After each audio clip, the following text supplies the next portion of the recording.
Sabi ko na nga, huwag kayo mag-aalaga ng ahas. Kasi pag gutom yan, kayo rin yung kakainin yan. So, ayan, tingnan nyo guys, yung nangyari sa kanya.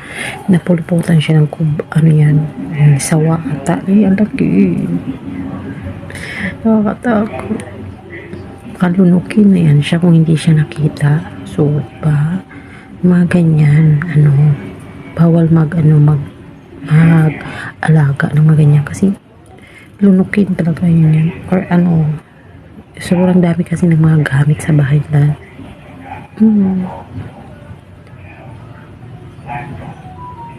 katakot. Diba, nakakatakot yung ganyan. Diyos ko, laki-laki. Paano lumaki na yan? Ano yan, alaga nila or